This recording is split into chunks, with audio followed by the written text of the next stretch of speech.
नमस्कार मंडळी. तर सकाळी सकाळी उठले, मस्त फ्रेश झाले आणि छान अशी देवपूजा करून घेतली ना. आहोंना टिफिन द्यायचं होतं, त्यामुळे लवकरच सकाळी शाबूची खिचडी बनवून घेतलेली आणि तिला बोललं मुलीला की तू सोफा तेवढा क्लीन करून घे.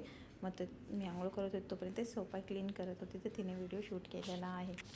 त्यानंतर मग तिने सोफा क्लीन करून घेतला, झाडू वगैरे मारला, सगळीकडलं आधी पुसून घेतली. मग मी थोडंसं राहिलेलं मी आवरलं ते आंघोळीला गेल्यानंतर. मग पटकन तिने तिचं आवरलं आणि फराळीचं केलं. त्यानंतर गेली मग संध्याकाळच्या टायमिंगला असे सगळे भांडे वगैरे घासून ठेवले होते दुपारचे, ते लावून घेतले मांडणीवरती.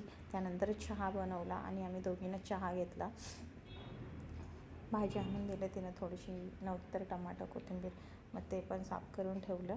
त्यानंतर मग जेवण बनवायला सुरुवात केली आणि आज गव्हाच्या पिठाचे मोदक बनवायचे होते उकडीचे, पण नाही टाईम भेटला. खूप काही थकल्यासारखं होतं आहे. आता अशामध्ये रूम शिफ्टिंग केली तर खूप कामाचा लोड आल्यामुळे, आणि छान असं देवाला नैवेद्य दाखवून घेतला. साधं सिंपल जेवण होतं. आणि त्यानंतर तिला बोललं की तू आता संध्याकाळचे भांडे घासून घे. तर असा होता माझा आजचा दिवस.